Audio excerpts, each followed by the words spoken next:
Good evening, everyone. This is Celso Batalha Soten, and I apologize for not having the chat room at noon. I couldn't stay there, I had to do something else, but here we are.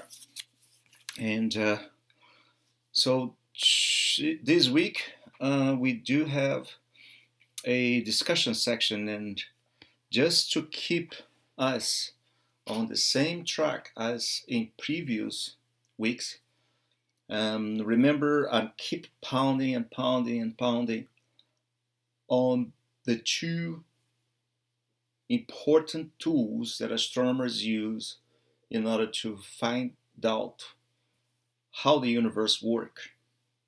So, just briefly reviewing, we do not travel to quasars or to galaxies or to dark matter and figure out what they are and bring to the laboratory and do experimentation on them. We don't do that. And as several of you posted in the discussion section and also in our homework, we use light and we interpret the interaction of light with matter, which we collect with telescopes, and we use detectors to store that information that is streamed to the computers, and then we use the knowledge of interaction of light with matter because we test all of that in laboratories, and we know how those two behavior and how those two interact with one another. Then we use that information in order to interpret the light we see of stars and galaxies and the universe and everything else. Um, and those two tools are named spectroscopy, which is the technique we take the light and we open up in its frequencies. So we open a rainbow if we are thinking about optical range. And then when we look carefully in this rainbow, we observe that the rainbow is not continuous. There is a lot of traces, dark traces or emission lines or absorption lines. And depending on the shape of these lines, we can infer properties of the physical conditions of the gas and the light in the star or planet or surfaces that we are probing, basically. So this is spectroscopy, and Doppler effect is a byproduct of spectroscopy. We can use spectroscopy to find out how hot the gas is, because depending on how hot the gas is, you might have more or less molecules, more or less ions, and and and because of that, we might have some effect in the strength of certain lines. So we got all of that. Okay, cool. Now, the other technique is photometry. So exactly what photometry does. Photometry keep detecting the intensity of light on very specific frequencies or band, which is a range of frequencies, or the entire optical brightness of a star. So depending on which filters we use, what astronomers exactly do with photometry is to follow how the light curve, how the light intensity of the star or galaxy change over certain period of time. And we can use that information for all kind of things. Also, we can probe metallicity, we can probe temperature, we can probe all kind of things. Okay, cool. This week we are studying the sun. So the week that begins today and ends in spring break, whoo, that's exciting. We are studying the sun. So the point of discussion this week is, so we have some sound effect here. So the point of discussion this week is, so we know a lot of stuff about the sun. Which information of the ones that I will discuss in the next few minutes, which information that we have for sure about our star, the star in our backyard.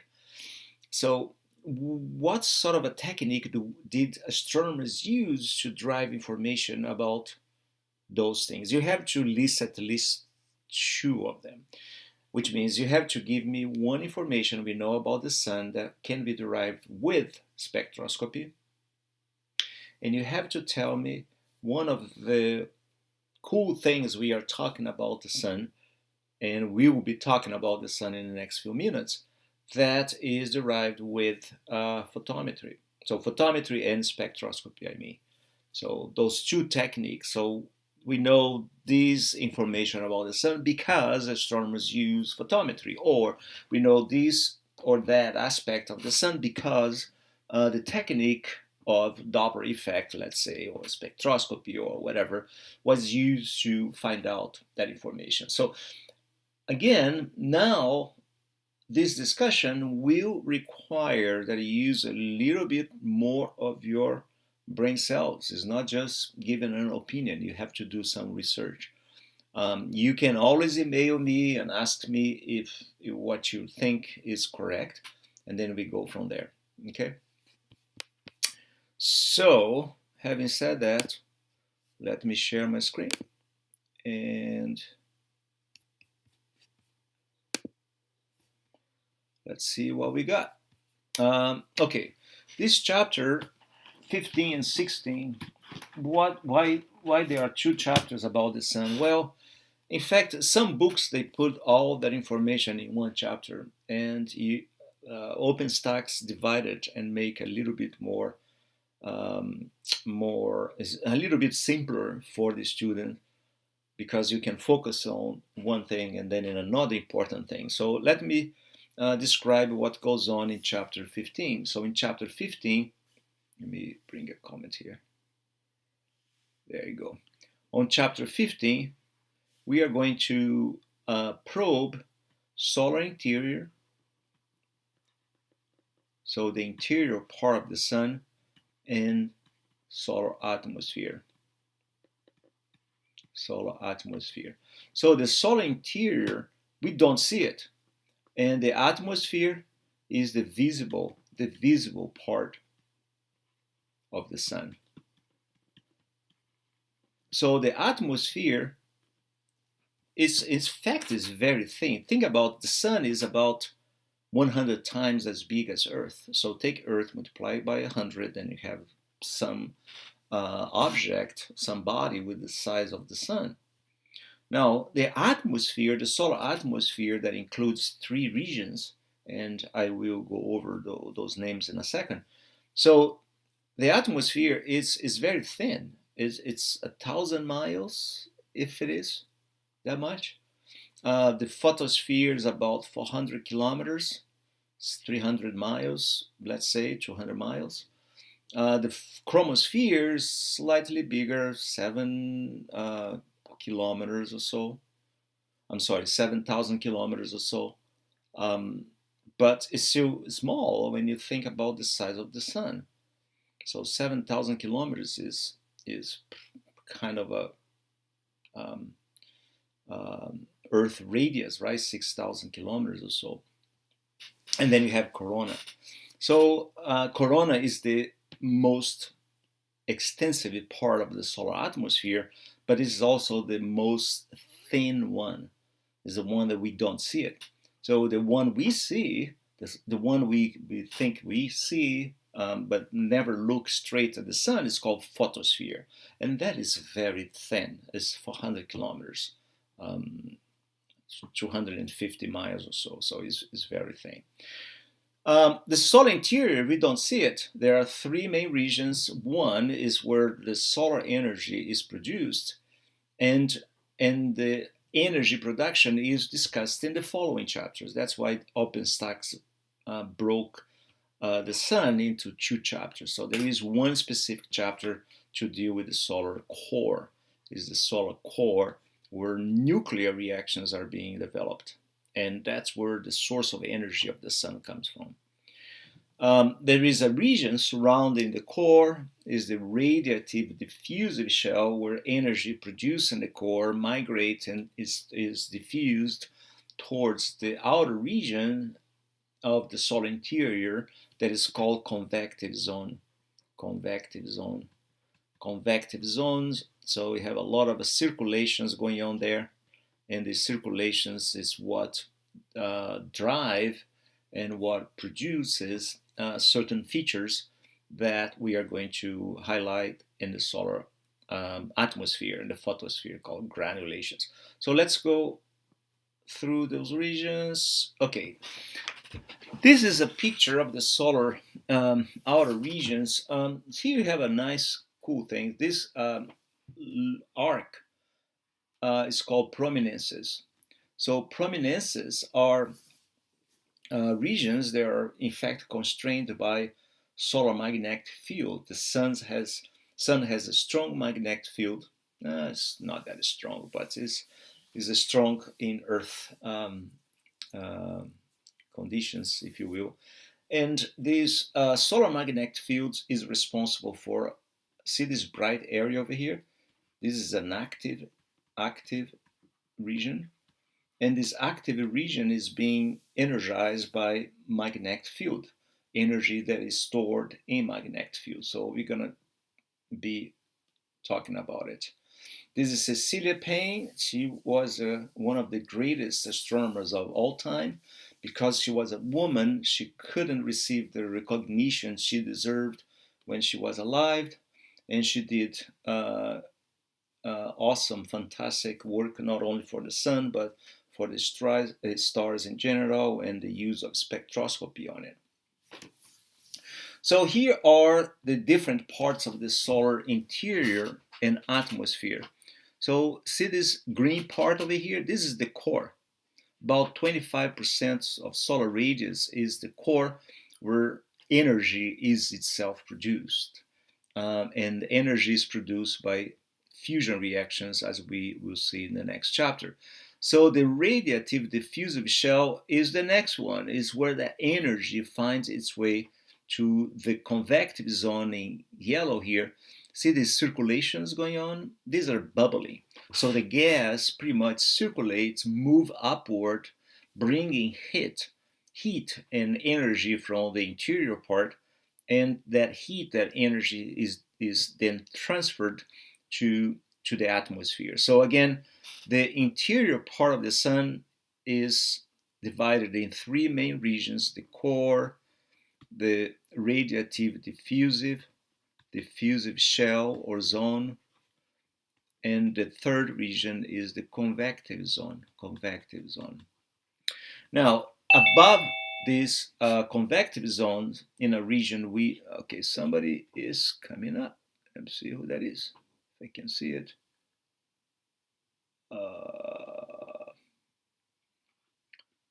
I can't see who's there now. Who's there? Who's this? I'm sorry, got kind of a muffled. Well, whoever it is, glad you're there. So in the region above the convective zone is the atmosphere itself, and the atmosphere itself is divided in three main regions. And these three main regions, from the most inner one to the outer one, are the photosphere, and then next the chromosphere, and corona. Now, the only one we see it, because the only one that has and produces enough photons, particles of light, that allows us to see, and is the one who brings us heat and energy, is the photosphere. So photosphere, by definition, is the region where light escape.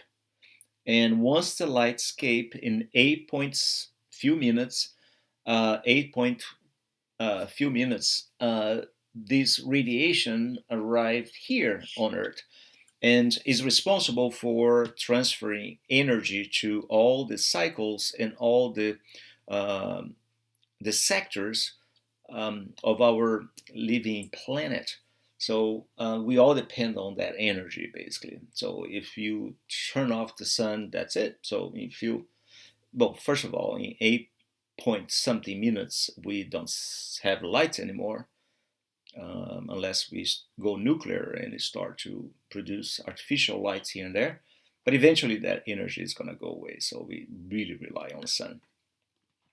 Now, chromosphere and corona, what is interesting about them, we can only see them if there is an eclipse. And I think there you go. So this is a mask, is a coronagraph that blocks the photosphere, and then you can see the corona. So this kind of a rays coming out of uh, this dark mask is a blocking device that blocks the photosphere, the bright region, which is here indicated in this picture, and enable astronomers to see details of the solar corona, which is the most external region, is also the hotter one. It's about million degrees Kelvin or million Kelvin. And Kelvin is a scale in temperature that can be converted into Fahrenheit or Celsius. So 273 plus whatever temperature in Celsius that is, then we have Kelvin scale. So so that is the solar corona, is the most external one and also the thinner one. Now, let's see, go down there. Now, the solar photosphere, and now we are talking about the first region in the solar atmosphere, the one that is closer to the solar interior, the one that is responsible for producing light.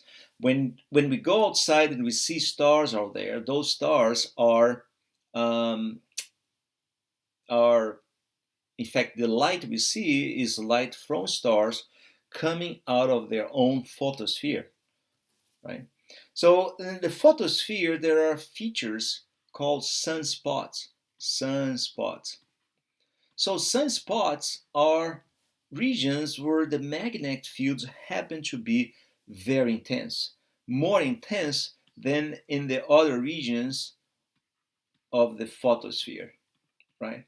So photosphere is everything else, but in certain regions, the magnetic field is very intense and produce these spots. Let me see if I can show why this is the case. I think this will help us. Remember I mentioned the third region in the solar interior is called convection zone. Convection zone, where big masses of gas bubbles up and transfer heat to the upper layers, and then cools down and then goes back down and circulates that way.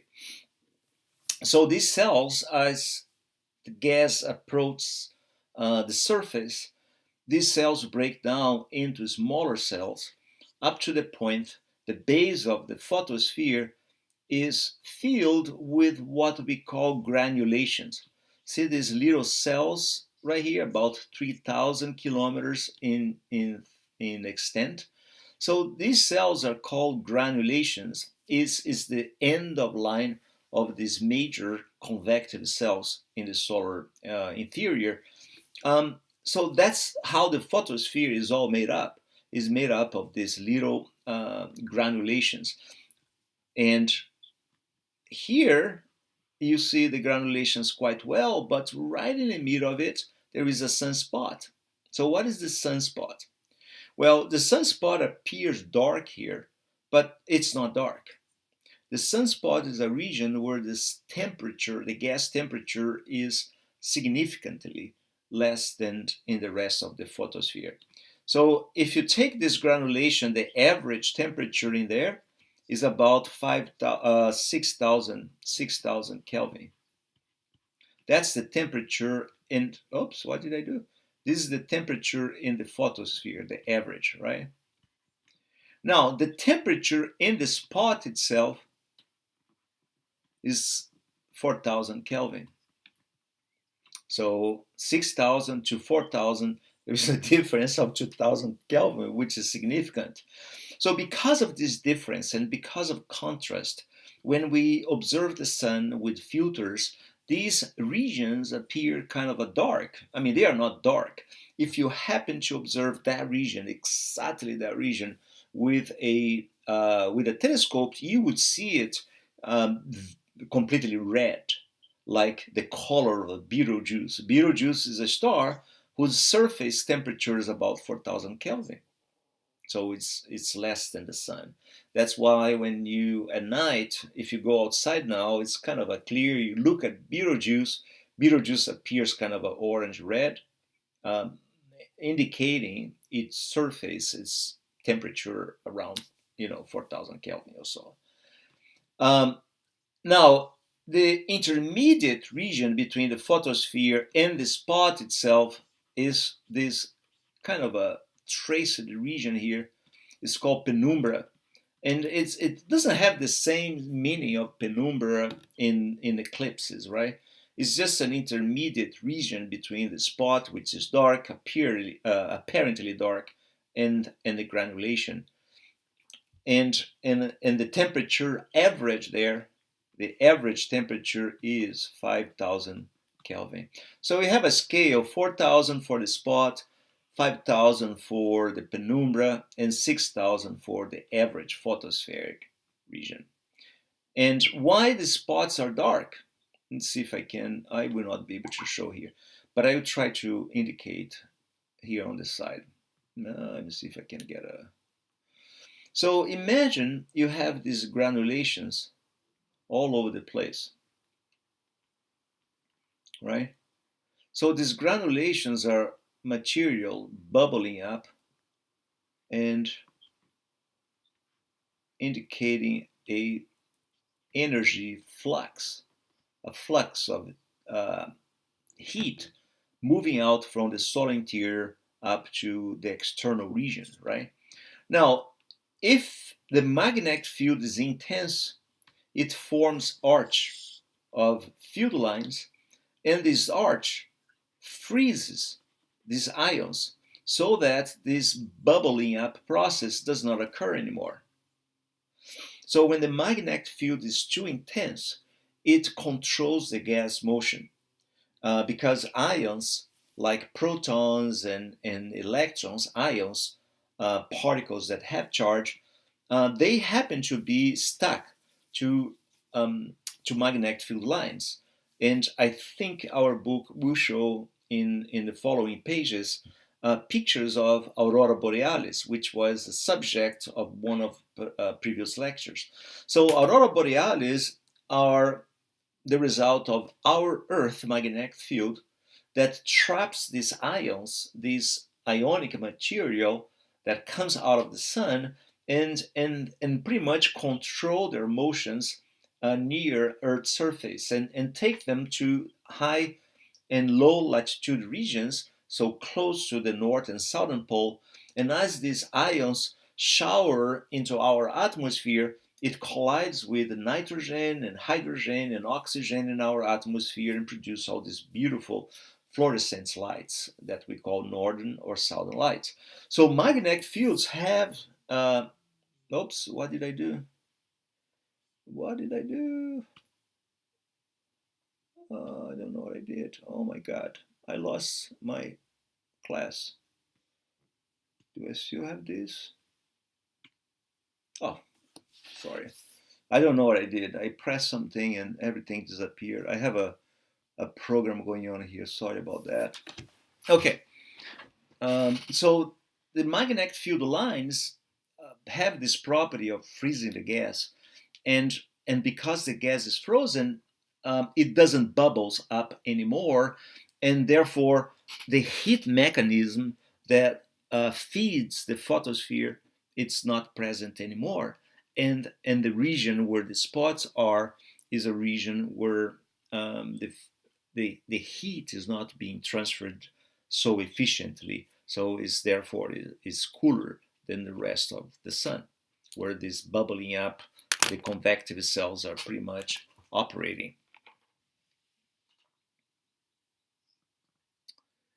And and there you go, chromosphere. Now, a chromosphere is a technical. I mean, chromosphere was very important for in the 90s when we were pretty much finding out how chromosphere was being heated by the solar interior. All these magnetic field lines, they carry energy, and the energy is then dissipated in the chromosphere. And chromosphere is a region where the temperature rises up to the point that eventually it hits coronal gas, which is a million Kelvin type of gas.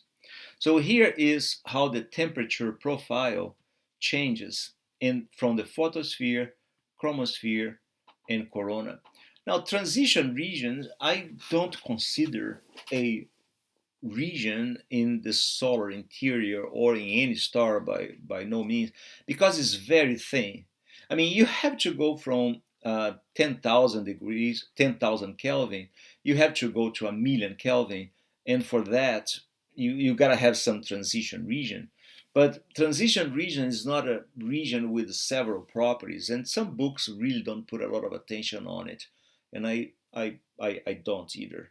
So for me, what I would like you to kind of memorize as far as regions of the solar atmosphere, the photosphere, where the temperature is slightly decays and falls down all the way to a minimum temperature of about 3000 Kelvin, 3500 Kelvin, and then eventually start rising up because of magnetism, alpha waves, as we say, and this energy heats up the gas, forming what we call chromosphere. And chromosphere are responsible for certain features in the solar atmosphere that can only be seen with spectroscopy. Without spectroscopy, you can't make sense of chromosphere.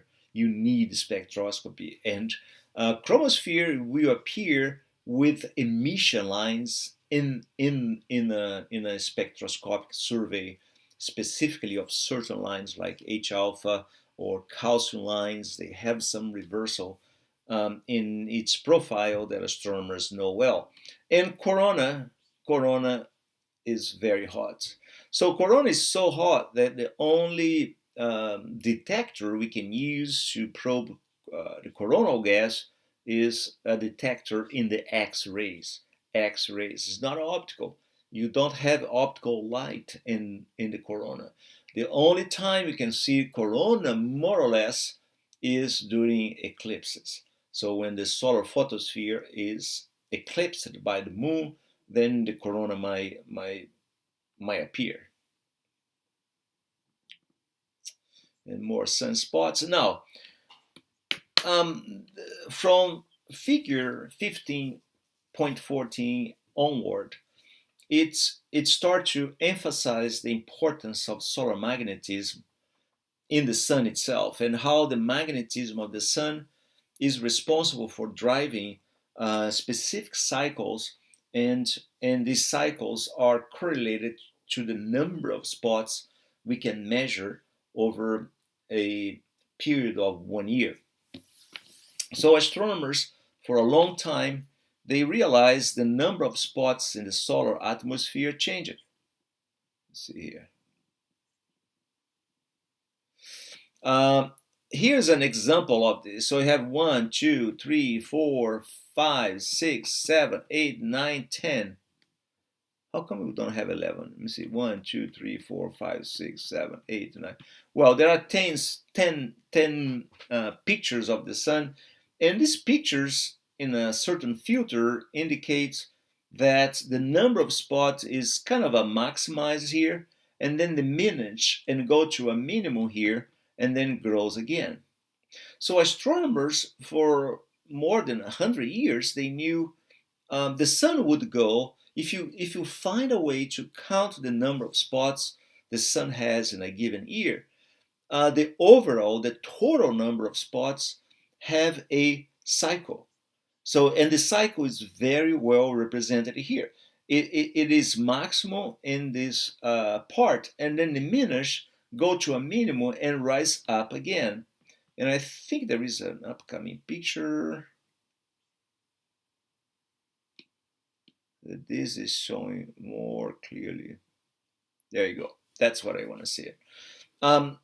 So if you count the number of spots, and this is a tricky business to figure out how many spots appear in a year, because spots sometimes appear in clusters, as we saw in one of the previous pictures, and it breaks down and then it comes back again. It's complicated. But let's say you have devised a technique to count the number of spots in a year. And if you figure that, you you realize this the peak, which means the maximum number of spots, appears on a time period of 11 years. So if you count exactly the peaks or the minimum, right? So this is a minimum, minimum, minimum. If you subtract the years where the sun went to a minimum in number of spots, you always get this nice 11-year cycle.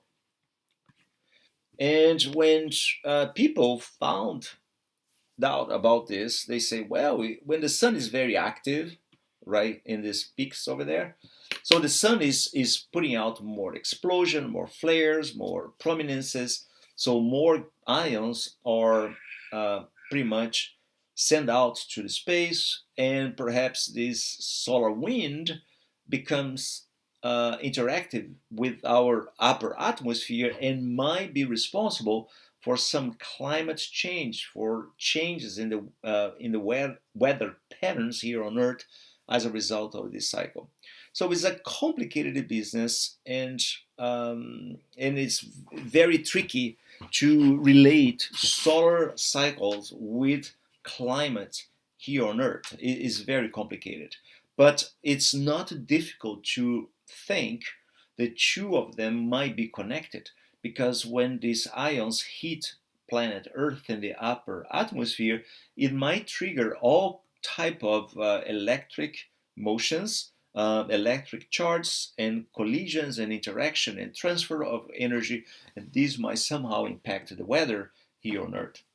But going back to the 11-year cycles, astronomers, when they observe in detail certain lines using again spectroscopy, one effect that is called Zeeman effect. Let me see if I can. How come I can't move this anymore? I think I can. Oh, there you go. Zeeman effect is a technique. There you go. That when you observe certain transitions, these transitions happen to be split by the solar magnetic field, and then you can use these splits not only to measure the solar magnetic field but also its polarity. So because of the Zeeman effect, which again is a spectrograph, is a spectroscopy. So Zeeman effect allows astronomers to measure the solar magnetic field and its polarity. And what astronomers found was this: well, the sun's polarity change every 11 years. So which means the sun has a cycle, a magnetic cycle of 12 years. So how that goes? Well, in the beginning of a cycle, the north magnetic pole, in the beginning of a cycle, the north magnetic pole and the south magnetic poles, let's say, happen to be aligned and coincident with the north and south of the sun, the north geographic position and the southern geographic position. So after 11 years has passed, this changed. And then the north magnetic pole goes to the south, and the south magnetic pole goes to the north, and everything recycles again, so resets again, and then in another years the sun goes back to its original configuration, where the north magnetic pole is in the north and the south magnetic pole is in the south. So the sun has this magnetic pole, and the best theory we have, and it's not complete, has lots of flaws, we don't understand well, but it's the best we have, is called dynamo. So in the dynamo theory is pretty much this. In the beginning of a cycle, we have the sun's dipole field very much aligned like this. Because the sun has a differential rotation, which means the equator moves faster than it does at higher latitude. For instance, a gas in the equator completes a whole turn in about 25 days. And the gas at higher latitude complete a whole cycle in 35 days. So we have what's called differential rotation, and as a result of this, you can imagine the region closer to the equator will start going ahead with respect to the regions in the upper or higher latitude or lower latitude for that. And eventually, as this rotation takes place more efficiently, these lines will end up tangle up, and all this type of active regions start to be produced, and and and so these dipolar regions separate and segregate, and the sun is realign in another 20 years, 11 years. So this magnetic cycle is what the, can be derived using spectroscopy, basically.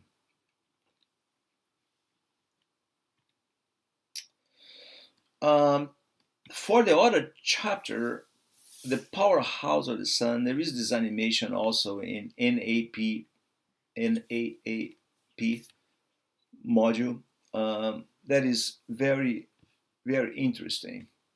So we show the PP cycle, proton-proton cycle, that explain how 4 atoms, oh, now I lost my PowerPoint. 4 atoms of hydrogen, they fuse together to form 1 atom of helium plus an elusive particle named neutrino. Neutrino escapes the sun once it's produced and has very little interaction with material, plus gamma rays.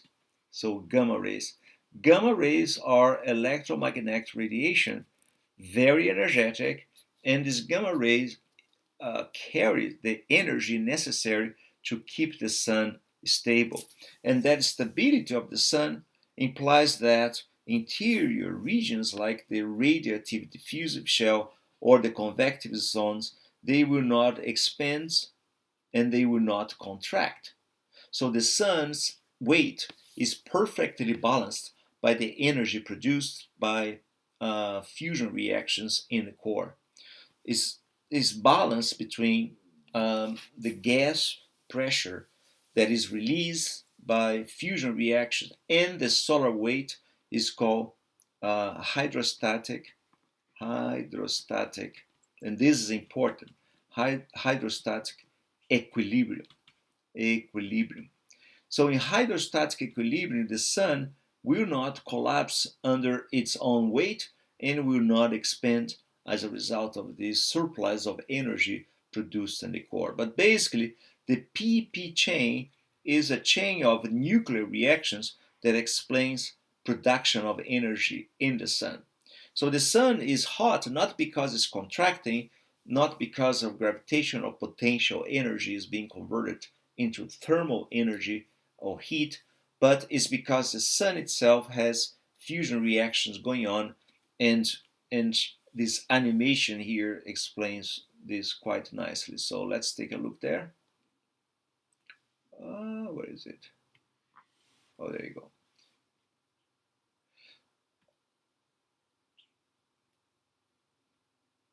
Okay, so it's, to start out, we have 4 hydrogen. But see, in the solar core, the temperature is somewhere around 20 million Kelvin. So it's a very high temperature. So these protons, these hydrogens are protons, right? They are not bound to their electrons to make a hydrogen atom. Is an ion, pretty much protons. So these 4 protons, 2 of them fused, and as a result of this collision, a positron, this yellow thing here, is a positron, which is an electron that carries a positive charge, positron, is produced. So energy is somehow lost in that process.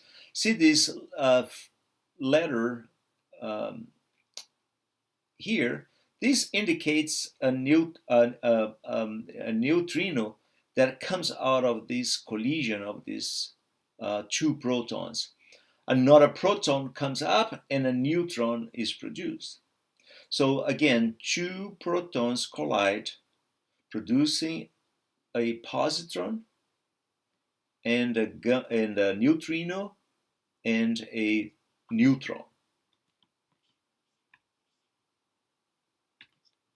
Now,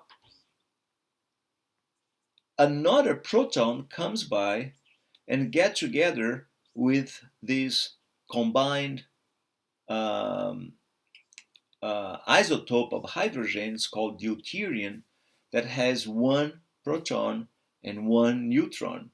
So another proton comes by and get together with this deuterium.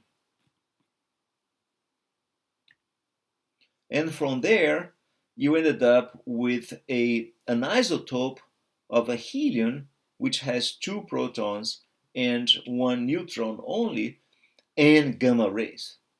So here, in the first bump, we see a neutrino comes out and immediately escapes the sun. And in the second bump, gamma rays is produced.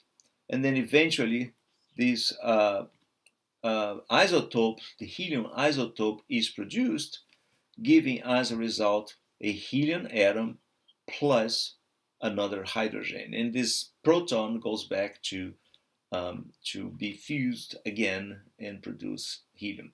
But basically, the sun's core, which initially had 75% of hydrogen, now is primarily helium in the core. So the amount of helium in the core is outnumbering now the hydrogen. So the sun is pretty much in its middle life. The sun has another few billion years before it start changing itself into a red giant. Okay, so those are the main points of these 2 chapters. And again, the first chapter introduces the 3 interior regions and the 3 exterior regions, and also mention the different features we see in the visible part of the sun, more specifically the solar spots or the sunspots, prominences, plages, and active regions. So you gotta know that stuff. And in the following region chapter, it's talk about the nuclear reactions, and that is what powering the sun, and in fact is what powered all main sequence stars. Is these nuclear reactions in low mass star.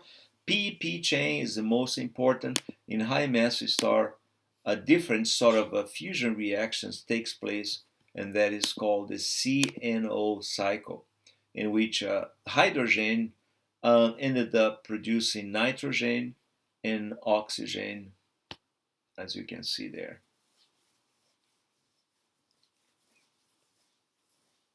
Carbon, nitrogen, and oxygen. So this type of fusion reaction is more relevant and prominent in high mass stars.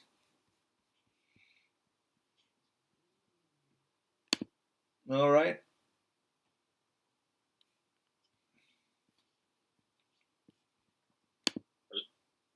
Hello?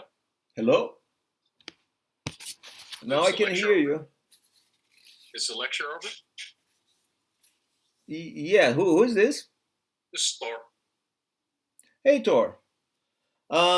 Yeah, I did the lecture in the beginning. I mentioned. Let me stop take the tape now. Just a second.